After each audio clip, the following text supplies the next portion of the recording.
Hello, beautiful souls. Today's episode is so good. And before we jump in, I have some exciting news to share. If you've ever wondered where you're blocking money, this is for you. I've created a free quiz to diagnose your money wounds so you can heal them and unblock yourself to receive more money.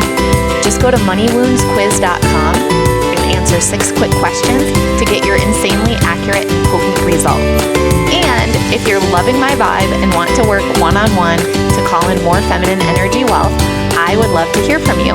You can shoot me a DM on social media or go to emilywilcox.com to learn more. All right. Christine, I am so thrilled to have you on the show. Welcome. Thank you. I'm so happy to be here, Emily. Thanks for inviting me. Yeah. And you and I know each other because we were in Amber's Inner Circle Mastermind together last year. So that's right. We got to develop a nice, deep, sweet sisterhood. But before we jump in, I want to formally introduce you so that all of our listeners know who they get the pleasure of speaking with today. So Christine Fiske is a leadership and branding coach. She works with entrepreneurs and industry leaders to help them step into their personal power, lead with confidence, and accelerate their business results. She's a former startup marketing executive and high performance athlete, and her journey has provided her with a wealth of experiences, including starting and growing several businesses, dealing with layoffs and career changes, workplace discrimination, and building brands where individuals are able to fully shine in their unique skills and abilities. Christine has been a student of leadership and company culture since her early career, starting with a paper route at age 11. And she uses the power of mindset, a blend of feminine and masculine energy, and creating vision as tools to help her clients thrive in their personal and professional leadership and personal brands. Amazing. I'm so excited to dive in deeper with you. Thanks. Me too. Yeah. What I experienced from our time together in the mastermind was that you were going through kind of a career change last year. So as I was in the mastermind, it became clear to me that I wanted to impact more women especially, but men and women in their personal power and helping them to understand their personal power and what that meant and help them to realize how much control they had over creating their own destiny in their life. And I combined that with my expertise in branding and marketing to also help men and women really build out a personal brand that really uniquely stands for them and helps support that leadership and helps them to step into that power and helps them to overcome any fears of putting themselves out there and really being true to who they are. So that's a transition that I made while I was in the mastermind last year. And it was just incredibly powerful to be surrounded by so many other women who were, in their personal power as well, including yourself. Yeah. Yeah. And I feel like your market was really ready for it too, because as a third party witnessing it, you kind of had the idea, you started speaking about it, and it was like, boom, boom, boom. Hello, here are clients that are ready to work with you. Yeah, it definitely was. And it was clear to me when I started to share my message that the clients came, and it felt so good to feel like I could have such an immediate impact on folks, and to know too that I could launch this new business that didn't necessarily line up with any formal training that I had on it, but leveraging and realizing all the experience and expertise that I had built over the years, both through my traditional work and then on the personal work that I've done on myself. Yeah. So at this point, is your business 100% coaching, or are you still doing a little bit of the marketing as well? Yes, it's both. So I still have my marketing agency, and I'm still working with some clients that I've worked with for many years. I still have new clients that come in and ask for support, although I'm not actively marketing that, and I have seen a decline in those clients coming in unprompted by me. Yeah. And my coaching business has continued to grow and evolve. And I say that, and it's been a very short time, but it's been incredible to see new clients come on board, to see people that I know ask them to come in and talk to their company, to start dreaming about bigger projects that I want to do, and start dreaming of running a coaching business full time and doing less of the marketing work over time. Yeah.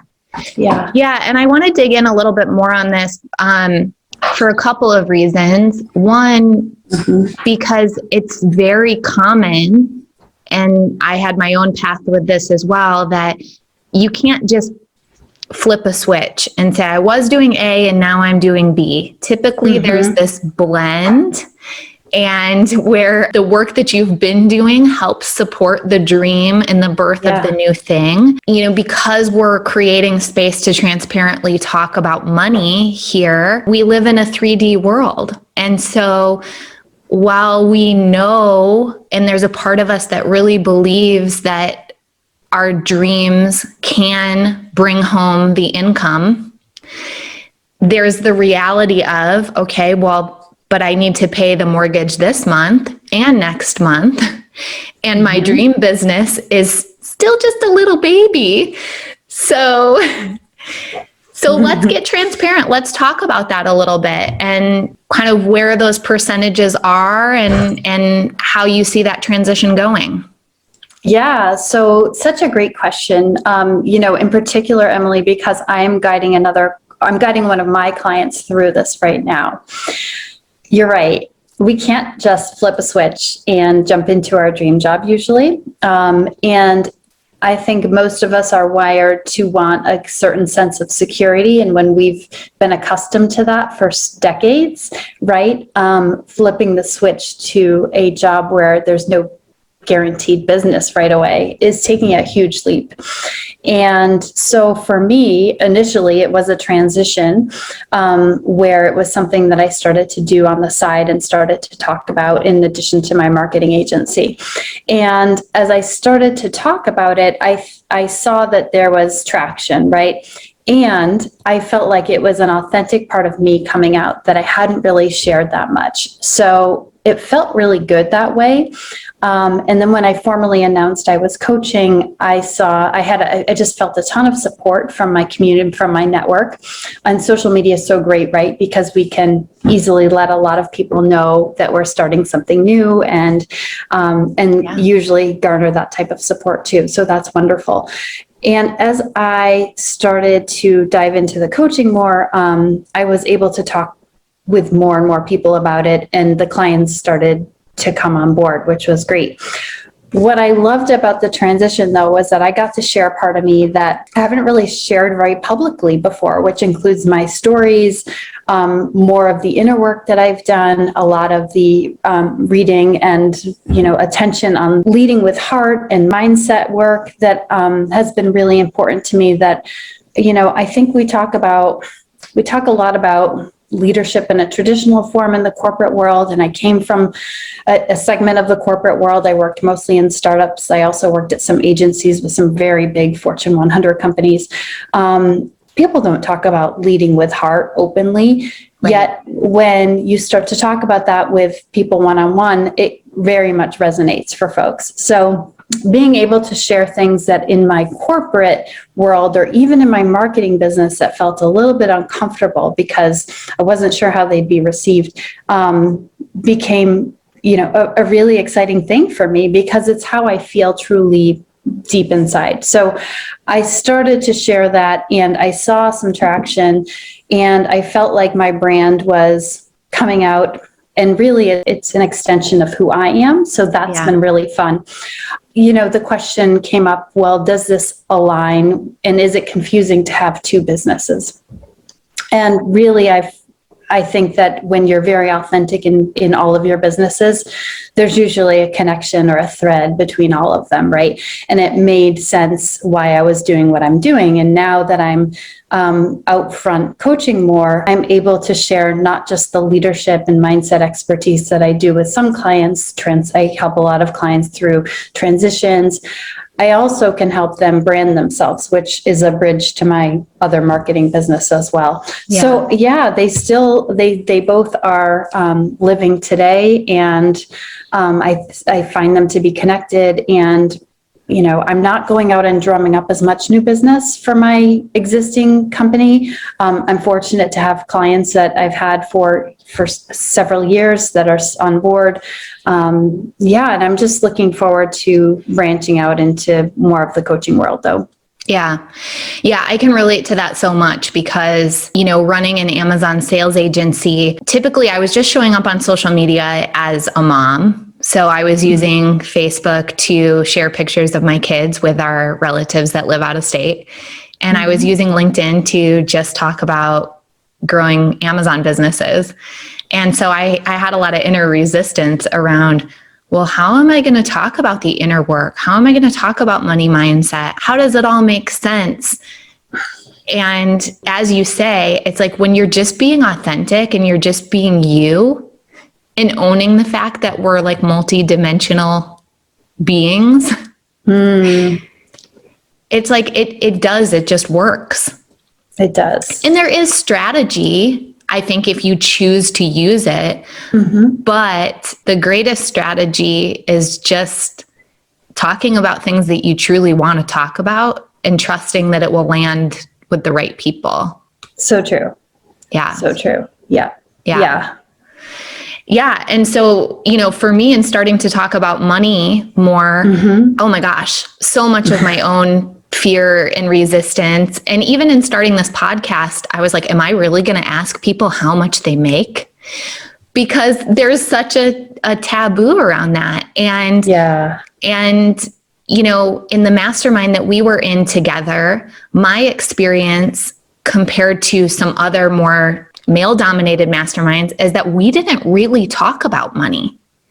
So I'm curious, what's changed for you that you were in a very intimate mastermind with lots of trust and weren't really talking about money there.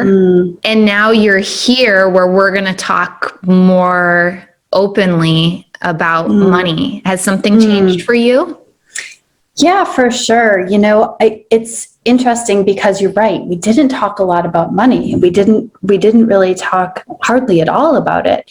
And yet we danced around the topic a lot with things. I mean, I can remember meeting you and asking you about the other mastermind you were in. And I was just so curious to learn. And I can also remember actually talking about like life decisions. I think you and another one of our sisters were talking about selling your house and renting. And that was something that I was interested in just knowing about, because where my friends are here and where I live and the people that I know, I don't know hardly anyone that rents versus, versus buys. And so I have a sense of what the pros and cons are for each. And I remember asking those questions, yet we never really dug into money.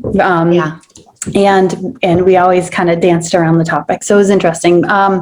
Where I got interested in money was as I thought about growing my business last year, and I knew I was so we start this mastermind together. I jumped in the weekend before COVID hit. So we were on retreat together. That's when we met. The next weekend, the world shuts down and the economy starts to change. And then a couple months later, I just decided to launch this coaching business. And my marketing work did decline around that time. And I started getting more curious about money mindset because it came up, I think, in our mastermind as something people were working on, even though we didn't talk about it, because I wanted to start this business and go into it with a different belief than I had with other businesses that I started. Yeah. I wanted to understand the power of that money mindset, right? And I wanted to think about things in a new paradigm from, I'm sure we'll talk more about the way that I've always thought about money.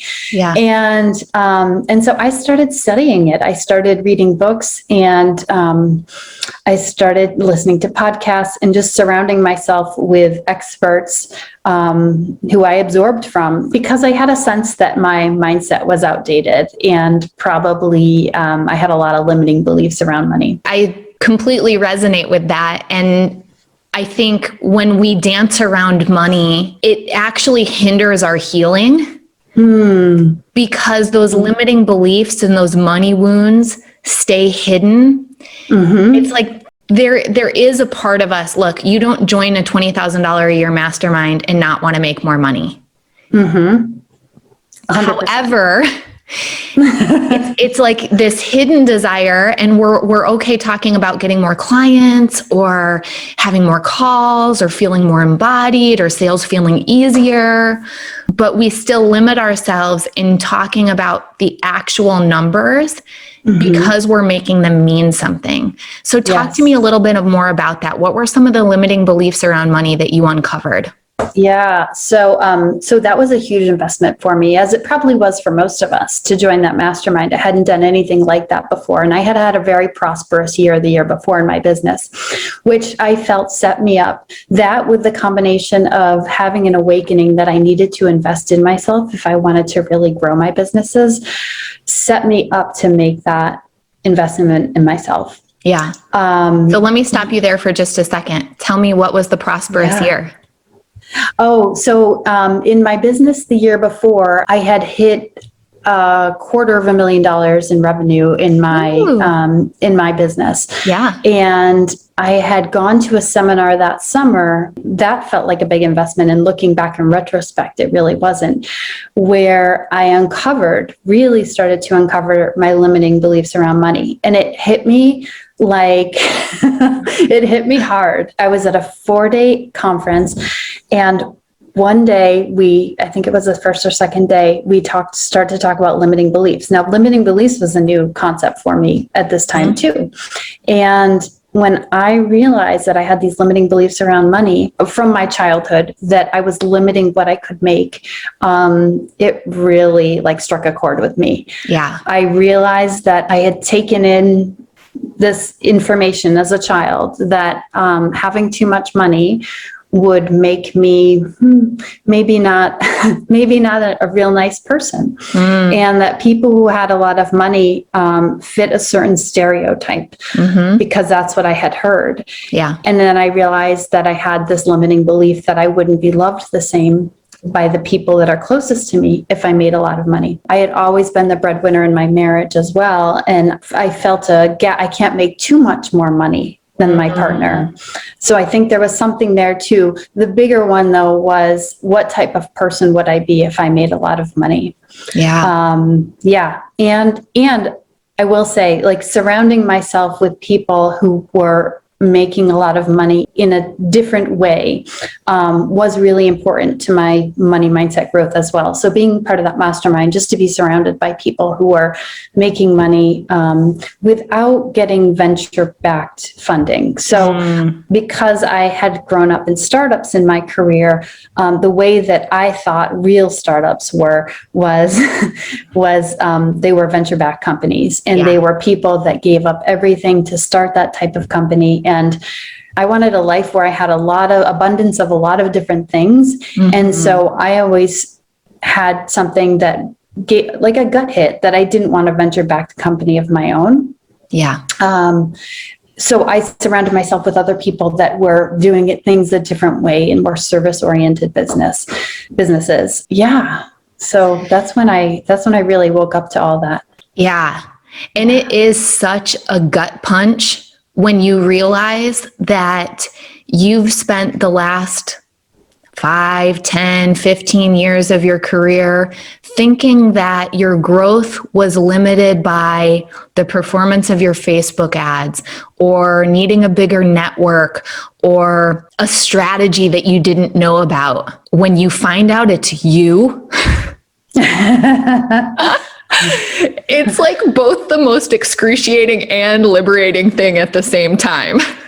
Absolutely. Absolutely. Yeah, it was very liberating, and it made me feel limitless, and it made me feel free, like you said, liberated, right? And and at the same time, wow, I've been thinking this way my entire life. I mean, I prided myself on the fact that I was really good at saving money.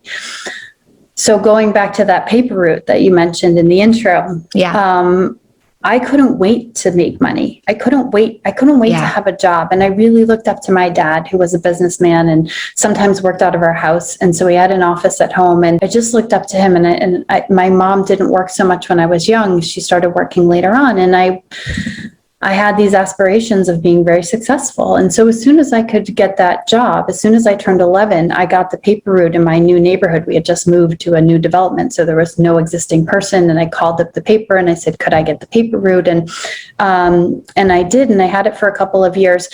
So on my routine at age 11 was on Saturday mornings, I would deliver the newspapers. My dad would drive me to the Hartford Courant's office. I would pick up my paycheck and we'd go right to the bank, and I deposit it into my savings account. It was drilled into me to save that money. And even when I remember even around the holidays when I was getting my tips, 80% of that money would also go into the bank. So I was a very proud saver.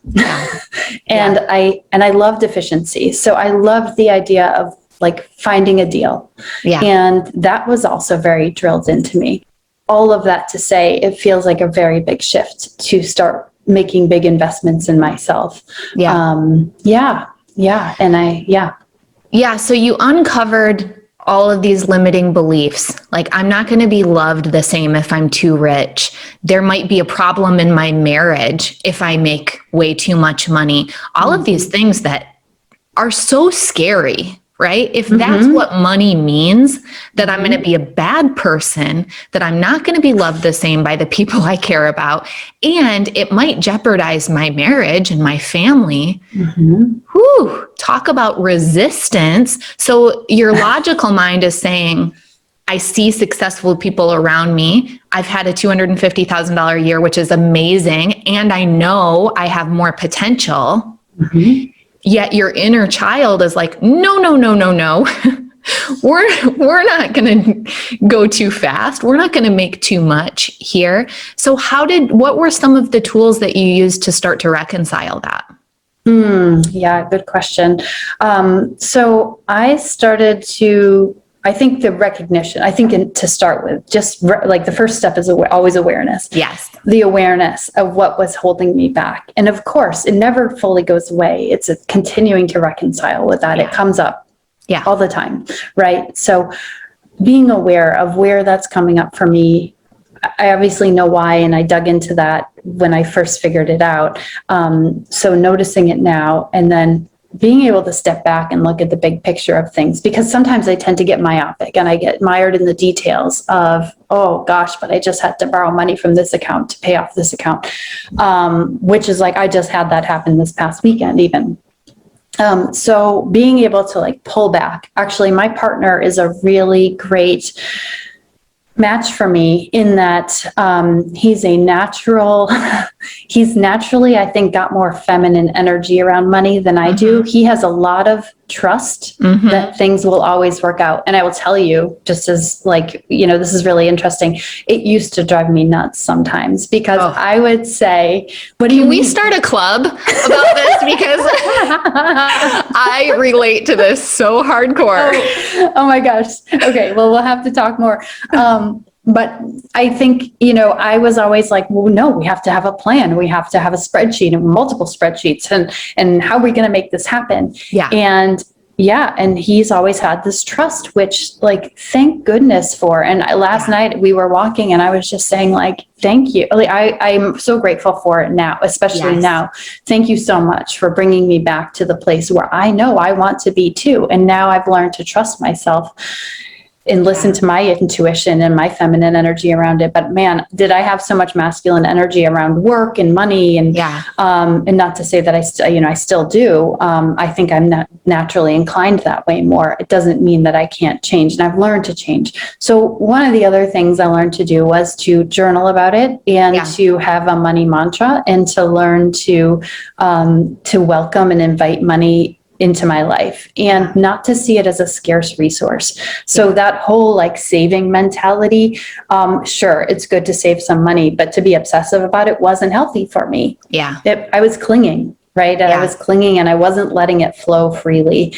And so learning what other people have to say about it, and actually like listening to one of the books that I that I studied, I took in as an audiobook, and that was super helpful. It was Jen Sincero's "You Are a Badass About Money," because I could hear someone talking about their personal experience, and I really loved that. It made it so real and so tangible for me. Just like you said in the beginning, that we don't talk about it, and once we start to talk about it, like, it liberates us. Yeah. So I felt like I was having this, coach, cheerleader, sister, in my ear. I listened to it twice, talking about money and having a different type of relationship about money.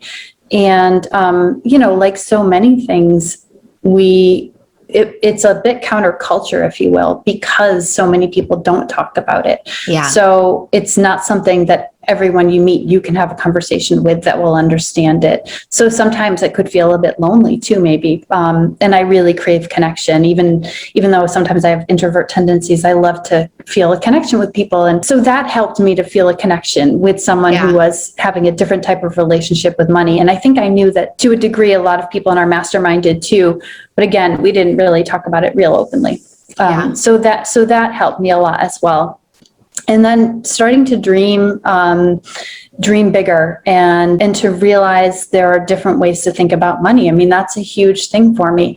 I'll tell you, we purchased a property, a fixer-upper on at the beach here near Boston in Cape Cod. And for me, that was a really big moment too. I thought that was 10 years in my future. Yeah. And that was a dream realized like pretty quickly around the same time that I launched my coaching business, actually. And so that was a really interesting year for me from November 2019 to November last year or so, because we were working on fixing up this house. And every time we would drive down there, we would pass this big sign for a housing community that was en route. And the sign just said, "Dream bigger." And I love that. Like, I just loved that. And I realized that this whole mindset around money was also the same mindset around dreams, and was also the same mindset around like almost anything, right? Yeah. Like putting limits on it. And when you learn how to take the limits off things and just, go to the unrealized, like realize that there's an unlimited potential, and everything we learned in our mastermind about the quantum and like that resonated so much for me. Yeah. And I really just love that. And so I bring myself back to those moments when I need a reminder, and I go back to my journaling and back to people I can talk to more openly about this. And those things really help me quite a bit. Yeah.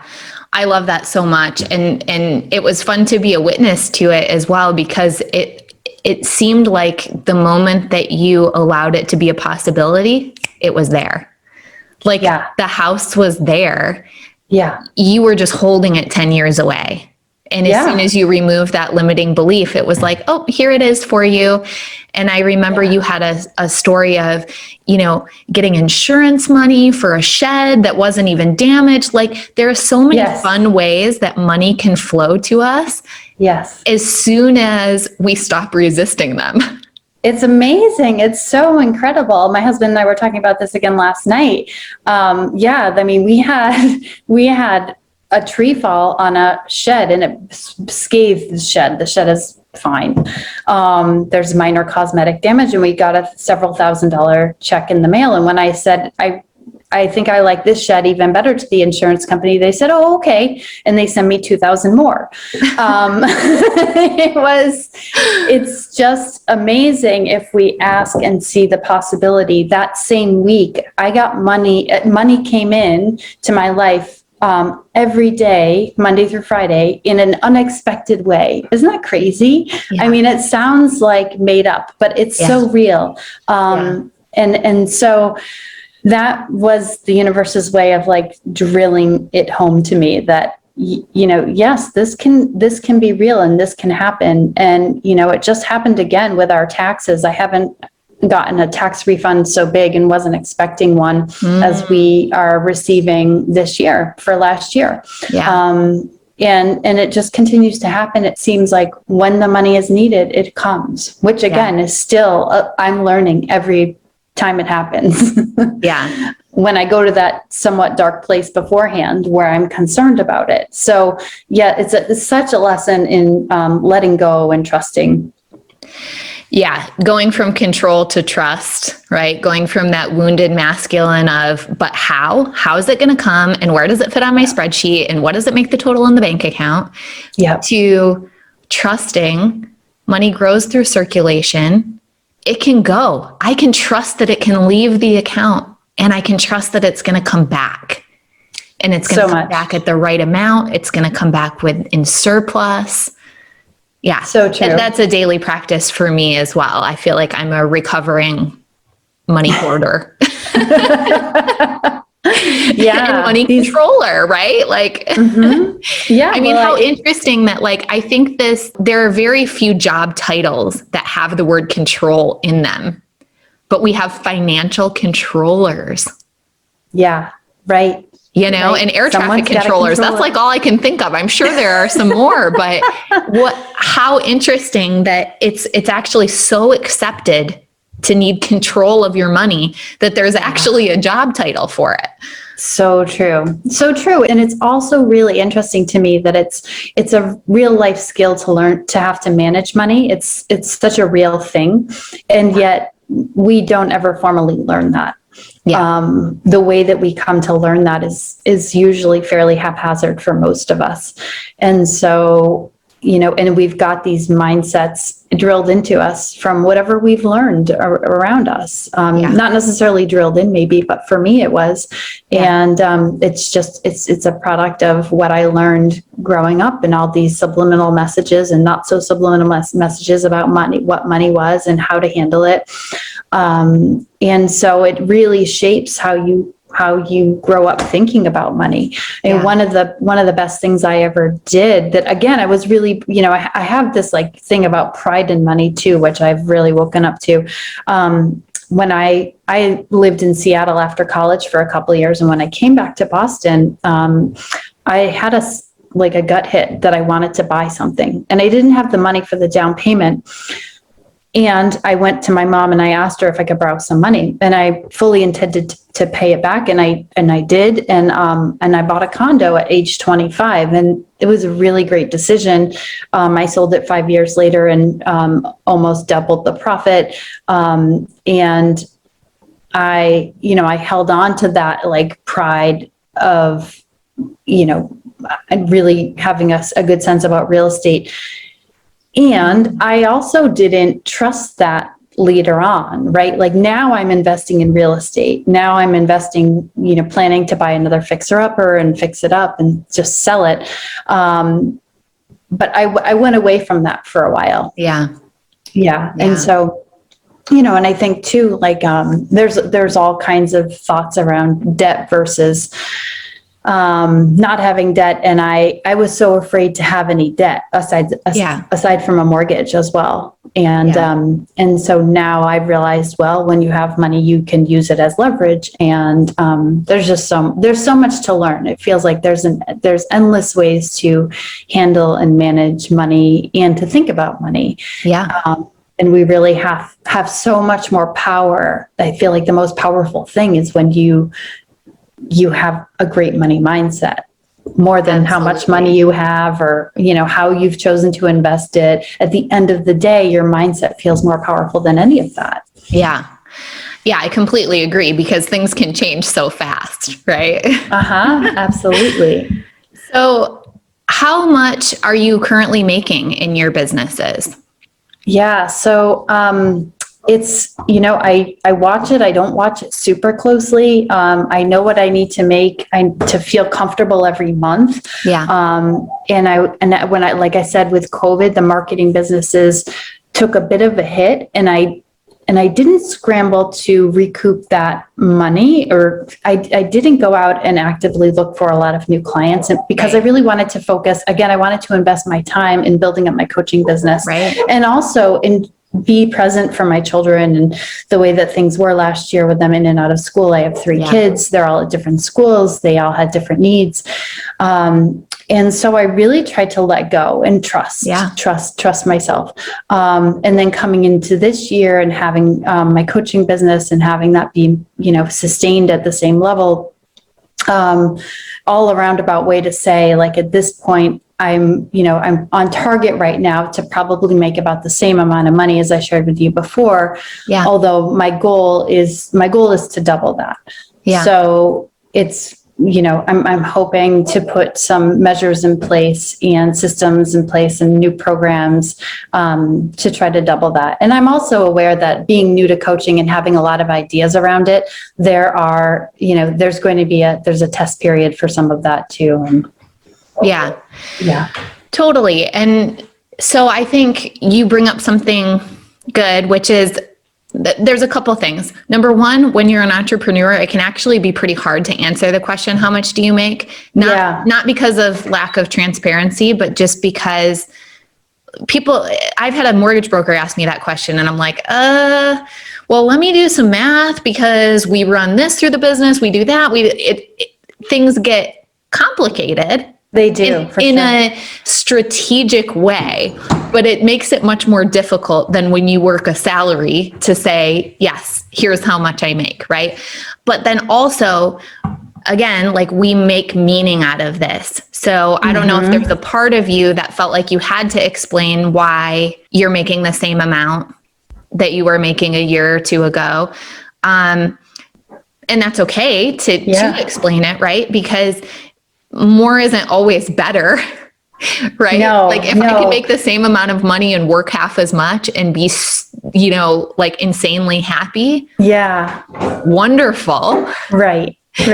No, there is. I totally, I caught myself right there, like listening to myself. Yeah, I definitely have some reconciling, I think, with what I'm expecting of myself and where I am right now.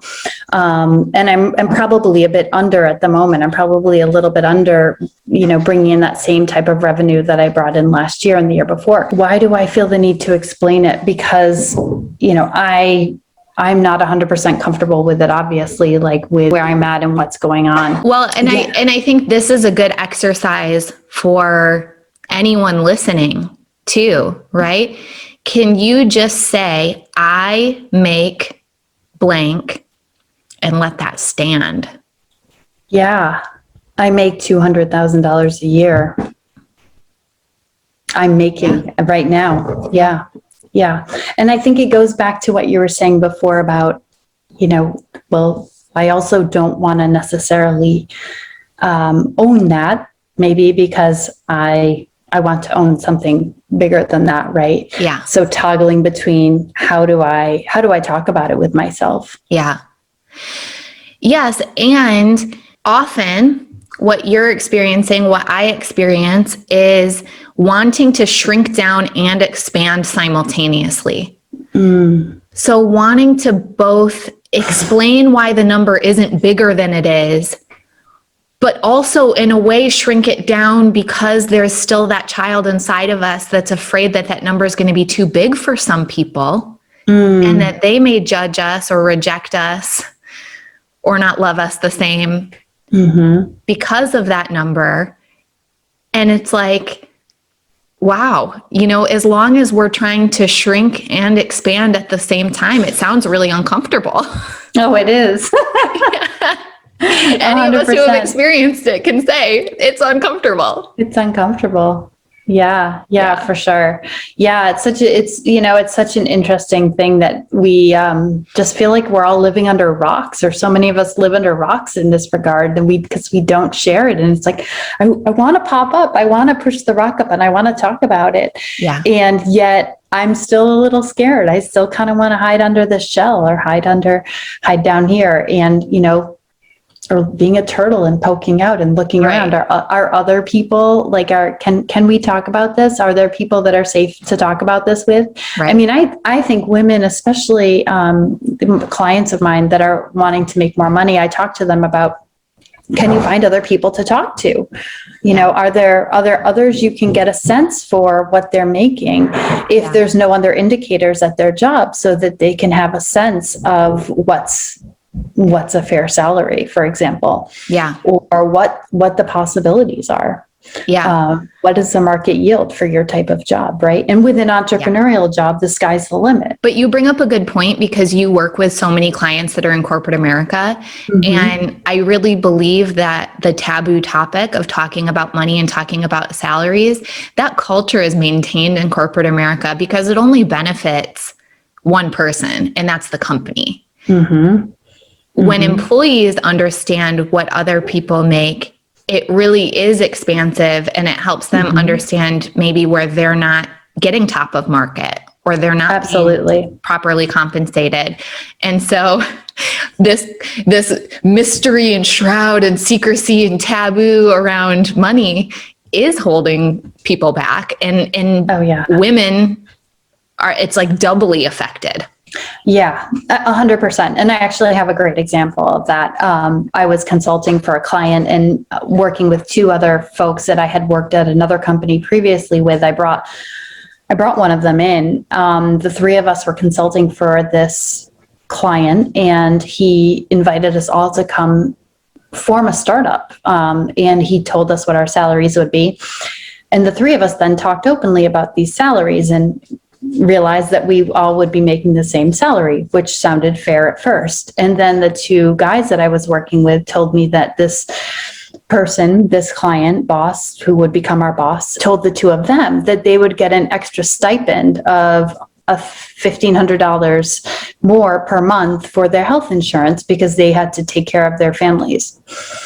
So you can imagine how I reacted to that, especially having gone through some other situations in my past life, my corporate life, where being a woman felt like a grounds for a company to discriminate. So I brought it up with the employer. So yes, it does happen. And the more we can talk openly about it, the more expansive we can be. And I think there is a road for companies to take there too. I think that there's a way for them to lean into the transparency and benefit from it as well. I think things have become so much transparent in general over the last 20 years that there's just so much gained.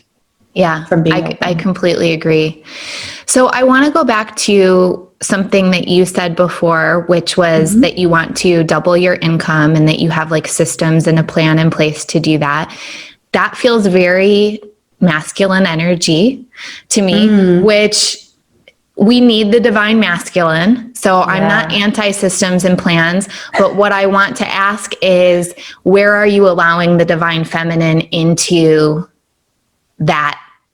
Yes, such a good question. And I think when you ask me that question, I go to my safe place, which is the masculine.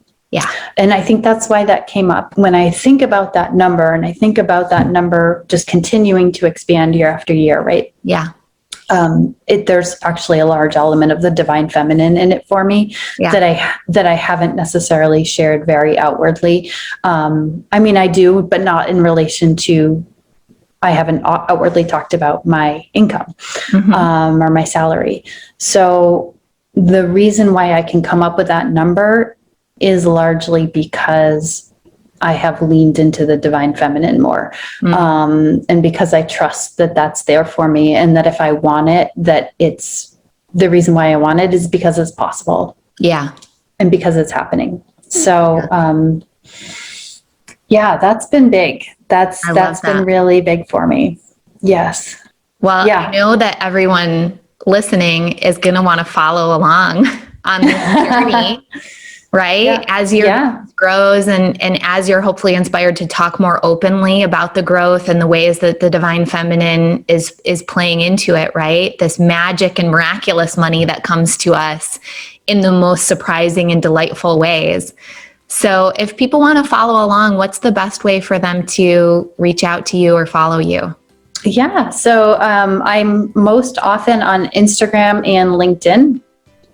You can find me on LinkedIn as Christine Fiske, where I'm trying to bring more of the feminine into my posts and my world there, and what's more definitely a more masculine social platform. So that's kind of fun. And then I'm on Instagram at the Christine Fiske. Excellent. Yeah. And I also am online at christinefiske.com, my coaching site. Beautiful. Well, Christine, thank you so much for adding your voice to this conversation today and for being brave enough to radically and honestly talk about money. I so appreciate it. And I know that it's going to help everyone listening. So thank you again. You're welcome. Thanks for having me, and thanks for allowing me to test my bravery here. Yes. Thank you so much for listening to today's show. Changing the way we think, feel, and talk about money will change the world. I truly believe that. It starts with you tuning in, and it spreads when you share this show on Instagram and Facebook and tag me at mmakesmoney. And you know what moves the needle the most? Taking just a minute to leave a 5-star review on iTunes. This show isn't free to produce, so let's multiply those dollars invested to help this show reach a bigger audience each week. Thank you so much for your help. I really appreciate it. And lastly, if you want more connection, more M Makes Money style riffs, and a safe place on the internet to talk about money, jump into my free Facebook group, The Money Club. It's linked in the show notes. Until next time,